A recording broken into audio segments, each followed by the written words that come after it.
A paz do Senhor, meus queridos irmãos, bom dia.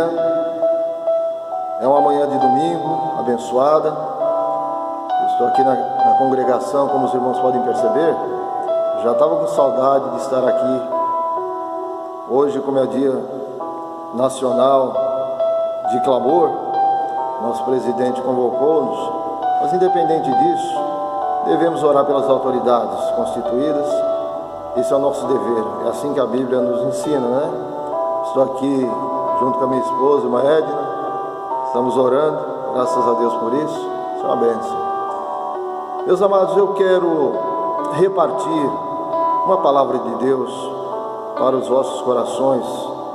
Para tanto, eu quero fazer uma leitura no livro de Esther, capítulo 4, versículo 14, que diz assim: porque se de todo te calares neste tempo, socorro e livramento doutra parte virá para os judeus, mas tu e a casa de teu pai perecereis.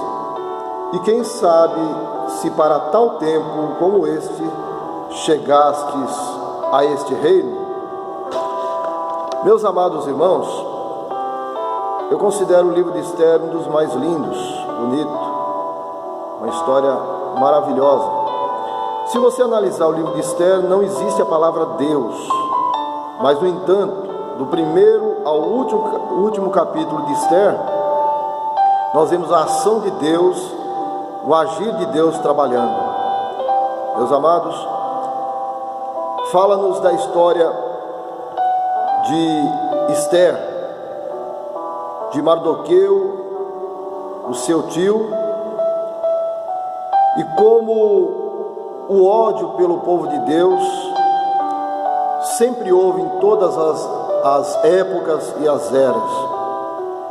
Mostra-nos que Amã tinha grande ódio por Mardoqueu, que não se humilhava diante dele, sendo ele um ministro do rei, e Mardoqueu não adorava, porque sendo ele um servo de Deus, não se dobrava diante de homens.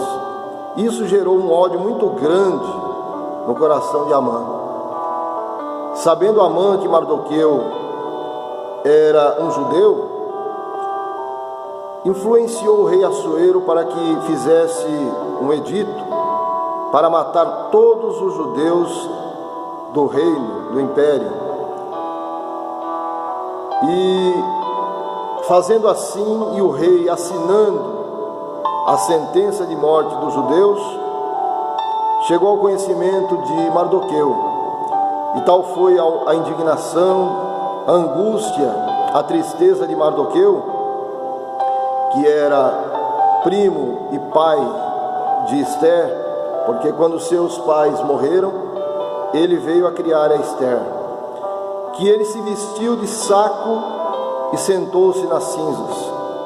Esta era uma forma de se humilhar, uma forma de mostrar indignação e mostrar angústia, quebrantamento, humilhação.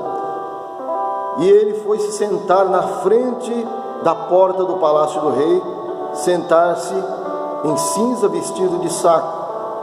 As moças que ficavam com Esther, sabendo que Mardoqueu estava na frente do palácio, naquela cena deprimente, contou a Esther. E Esther então mandou perguntar para Mardoqueu: Mardoqueu, o que está acontecendo? O que é isto? E Mardoqueu disse: você não sabe, Esther, o que está acontecendo é que o nosso povo já tem dia e hora, já está sentenciado à morte, dia e hora para morrer. E mandou então uma mensagem para Esther: Esther, é hora de você entrar na presença do rei e interceder pelo nosso povo, para que haja livramento, para que o rei possa dar escape e revogar o seu edito, para que o nosso povo não pereça. Então Esther mandou uma nova mensagem para Mardoqueu, dizendo: Mardoqueu, tu não sabes que ninguém pode entrar na presença do rei, na câmara interna, diante do trono do rei sem ser convidado? E eu já faz 30 dias que não sou convidada e nem chamada à presença do rei. E eu não posso entrar de qualquer jeito, porque a sentença de quem entrasse na presença do rei sem ser convidado era a morte. Porém, Mardoqueu manda de novo uma mensagem para Esther, dizendo: Esther, se você se calar e se mostrar indiferente com essa situação que nosso povo está passando, muitos vão morrer. E não pense você que você e a casa do teu pai escapará. Se você nada fizer, se você se calar, Deus dará livramento de outra forma, de outro jeito, através de outra pessoa. Mas você e a casa do teu pai, e muitos perecerão. Quem sabe, Esther, se foi para este tempo que Deus te colocou como rainha no palácio e na corte do rei. Meus amados, eu fico pensando numa frase do grande líder negro Martin Luther King, um pastor batista que lutava pela causa negra nos Estados Unidos. E esta foi a expressão dele: o que me preocupa não é o barulho dos maus, o que me preocupa não é o barulho dos perversos, mas o silêncio e a indiferença dos bons. Meus amados, Deus nos chamou para este tempo, para vivermos nessa geração, para fazermos a diferença. Deus nos chamou para fazermos a diferença no meio das pessoas com quem convivemos. Nós não fomos chamados para ser influenciados nessa geração. Nós fomos chamados para influenciar aqueles com quem nós vivemos. Foi para esse tempo que Deus nos chamou. O próprio Jesus disse: não escolhestes vós a mim, mas eu escolhi a vós, e vos nomeei, para que vades e deis fruto, a fim de que o vosso fruto permaneça, para que tudo o que pedirdes a meu Pai, em meu nome, Ele vos conceda. Meus amados, o mundo está em desespero, o mundo está inquieto, o mundo está vivendo uma situação extraordinária, atípica, que nunca vivemos. Olhe bem, irmãos, uma manhã de domingo, a igreja vazia. Nesse país nunca vivemos uma situação dessa. Tanto os crentes quanto os descrentes estão vivendo uma situação terrível, difícil, de medo, de inquietação, mas nós temos a palavra de esperança, nós temos a palavra de vida, nós temos a palavra que faz toda a diferença neste mundo. E foi para este tempo que Deus nos chamou, meus amados. Então Esther disse a Mardoqueu: Mardoqueu, então faça o seguinte: convoque a todos os judeus das províncias e peça que eles façam 3 dias de jejum, que orem e jejuem por mim. E eu e as minhas moças, as moças que estão comigo, faremos jejum e estaremos consagradas. E assim foi. Ao 3º dia, Esther então entrou à presença do rei na câmara interior, diante do trono do rei. E o rei, quando a viu de longe, levantou o seu cetro de ouro, porque assim era. Se o rei aceitasse a pessoa que estava na sua presença, ele levantava o cetro e apontava para a pessoa. Porém, se não, ele não fazia coisa alguma, apenas o cetro virado para baixo, e a sentença era a morte. Mas quando o rei viu a Esther de longe, levantou o cetro, apontou para Esther, mostrando que ele aceitava a sua presença. E a Bíblia nos mostra e nos fala de uma forma interessante: e achou Esther graça diante dos olhos do rei. Eu quero dizer aos irmãos que nós estamos debaixo da graça.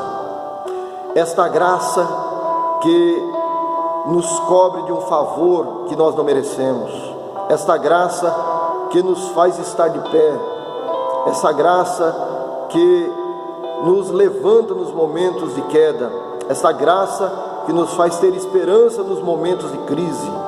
Esta graça maravilhosa, a tão maravilhosa graça está sobre nós, e nós estamos diante do rei. E quando o rei olhou para Esther, disse: Esther, o que você quer?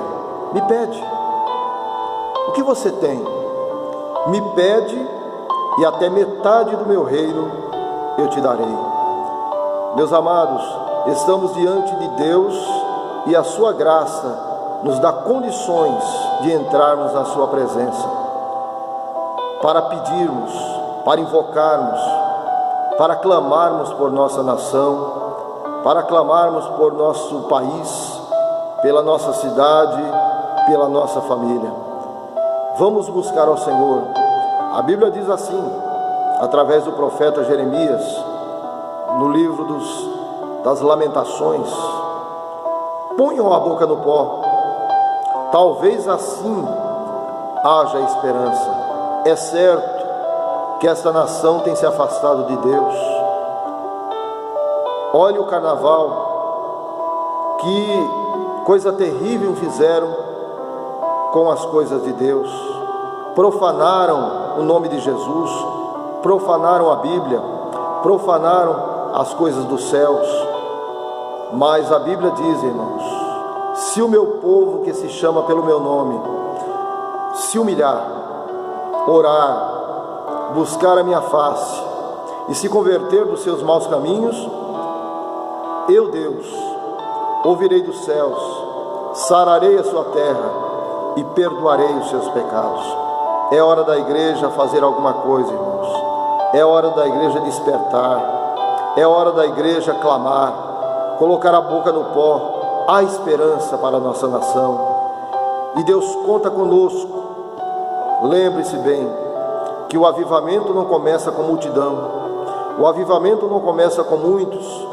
Sempre na Bíblia nós vemos isto, e também no decorrer da história da igreja, o avivamento sempre começou com 1, 2, com poucos. O fogo sempre começa pequeno e se alastra. É hora da igreja, porque os céus, quando a igreja clama, quando os justos clamam, o céu se abre. Meus amados, que Deus nos ajude, para que nós possamos clamar ao Senhor, buscar a presença do Senhor. E eu tenho certeza que Deus está com os ouvidos atentos ao clamor do seu povo. Deus nos abençoe, irmãos. Um grande abraço. Fique na paz do Senhor Jesus.